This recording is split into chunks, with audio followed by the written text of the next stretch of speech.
Nikola Katic has been to see a surgeon for the first time since his surgery. That was very positive. He's extremely happy with Nico's progress. Joe Aribo has had a setback in terms of his return to training. So he's got a high ankle sprain at the moment. He'll be missing for 4 to 6 weeks. We're really positive in terms of that being 4 rather than 6, but we'll have to take it week by week. Alan McGregor has jarred his knee on Thursday in training. He'll have a scan over the weekend and maybe get an opinion on that situation on Monday, so I'll have more information from Monday on Alan. Jordan Jones has returned to us with a small quad problem. That'll be days rather than weeks. We're hoping to have JJ back in full training on Tuesday or Wednesday. That's the bad news out the way. The good news is Cedric Itten, Jermaine Defoe and Borna Barisic are all available to train this morning. JD trained yesterday with no problems. We'll have to be patient with JD. He's missed a lot of football and he's had some time out, so we'll make a decision later today whether he's involved tomorrow. But Cedric, Jermaine and Borna are all in full training as of today. First of all, how big a miss will Joe Aribo be? And secondly, this is probably one better for the end of the press, but can you give me your take on the return of the Premier League in England, and is it going to be another year for Liverpool, another title? I'll answer the first question first. In terms of Joe, yes, it's a big blow. Joe, during pre-season and the start of the season, was in magnificent form. He's a player we rate very highly here, so I'm sure he'll be missed over the next 4 weeks.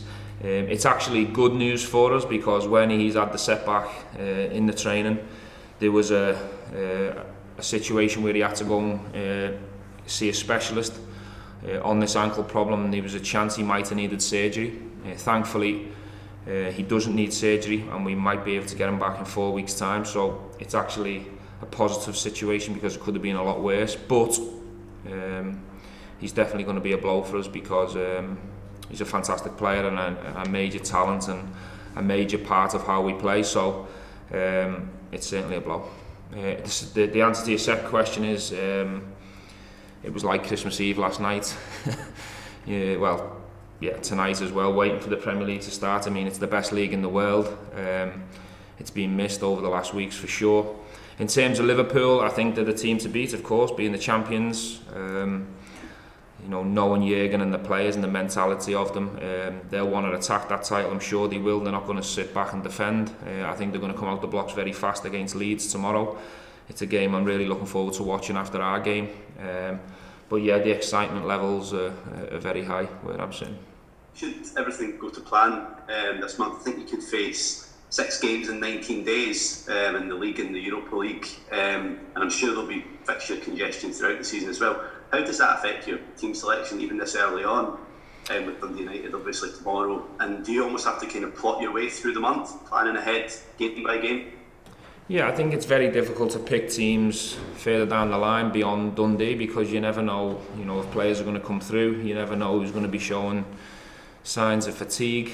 Players are coming back off internationals. Some people have had more minutes than others already. I think what you do is you try and prepare your squad and have enough numbers and enough good options in your squad to cope with the schedule. But you're right in what you say in terms of this month. It is going to get more intense.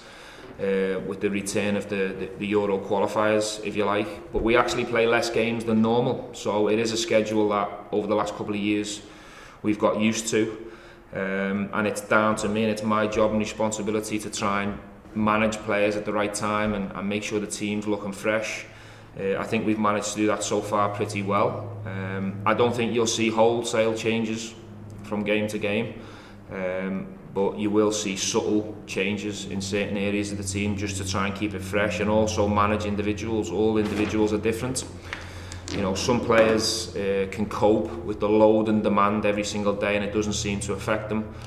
Some players are better maybe playing 1 game a week or at the right times being offloaded if they've had quite a lot of minutes in the legs.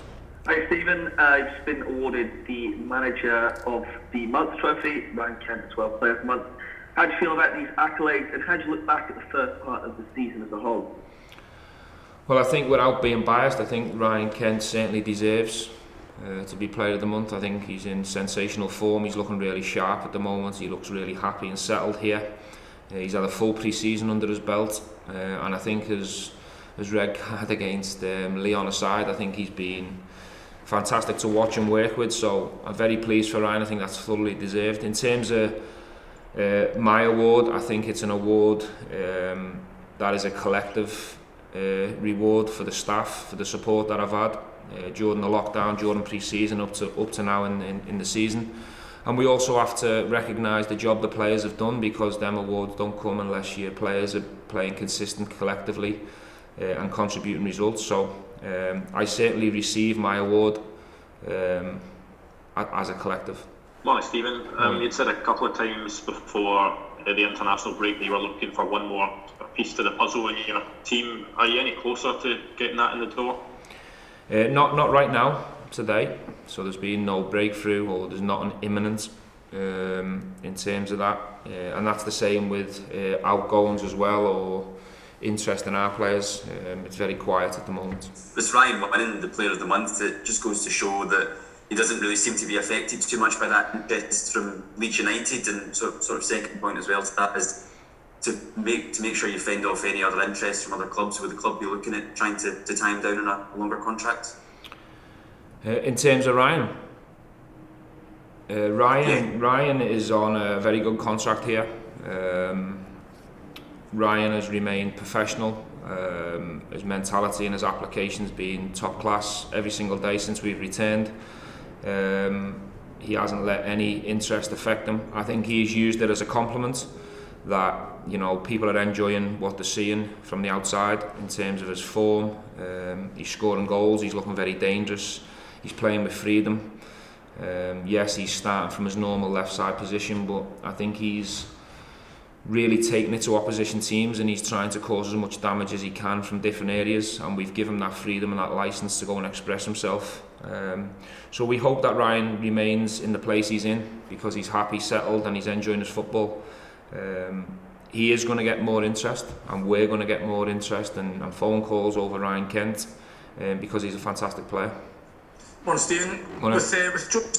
With Joe's injury, is that going to place a sort of bigger onus on the likes of Ryan and Giannis and Brandon Barker to come up and provide that creativity they need? And just how confident are you that those guys can carry on the sort of good start that they have shown this season?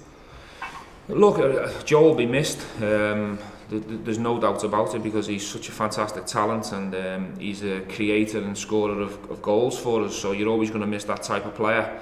But the responsibility and the pressures on the squad as a whole, you know, all the forward players that play in the forward positions, the responsibility is on them to create and score and find the answers when opposition teams set us challenges. So I don't think the pressure goes even more onto one other individual. It goes onto probably you know, the players that are fit and available and get the opportunity to start for us. James obviously is making his 250th appearance. Just how important do you think he is for the team? He's very important. You know, he's the captain of the team. I think James is someone who's very much appreciated within the walls of the training ground and the stadium. You know, he's always available. He's very rarely missed a session. Always puts his neck on the line for the team. He's very selfless. How he goes about his work. So he's very much appreciated by all of us, and it's no surprise, you know, he's hitting 250 already at Rangers, because, you know, he keeps himself in good shape.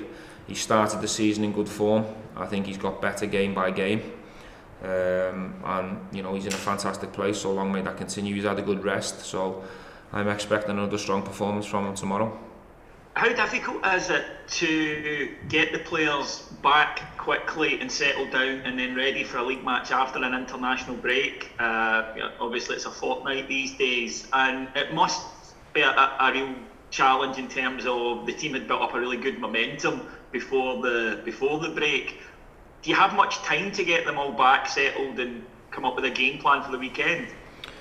To be honest with you, I think the situation's a lot better than it was a few years back, because, you know, some internationals were played on a Wednesday night, and then some players needed a day to recover or 2 days to recover. So I think managers have been in a lot more difficult situation than I'm in now. You know, a lot of our players have only played one game. A lot of the players last played on Monday. So in a lot of cases, the situation's pretty fine where, you know, you can still get the information in and enough training and get them settled and refocused in.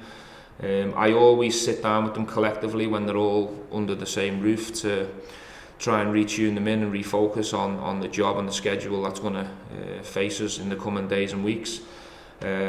We've had a pretty positive return in terms of people's health. So in this situation, I'm pretty happy with how the international break's gone. You know, Ryan Jack only played one game. Glenn Kamara last played on Monday. Borna had a dead leg issue with Croatia, but we're confident that he can get through training today and be available for us. Philip Holander's only played one game, albeit that was on a Tuesday night, and we haven't seen Phil until this morning. That's not an ideal one. But all in all, I'm pretty happy with the international break, and we've all come back in decent shape. Only Jordan Jones who's not, but that's not a big issue. Hopefully he could be available for the European qualifier. Before the international break, you observed that Alfredo's mind wasn't quite on Rangers, I guess, and his focus was maybe off. How has he been during the break in terms of training, and do you feel like he's ready and focused for the games that lie ahead? He's had one day off since Hamilton, so he's come in and trained alone with a fitness coach, which was good to see, and he'd done that off his own doing. So that tells me that he's focused, that he wants to get himself ready for the games that are coming up. He certainly looks better on the eye. He looks like he's getting sharper. So yeah, he's available again. He'll train this morning and he's available for selection for tomorrow.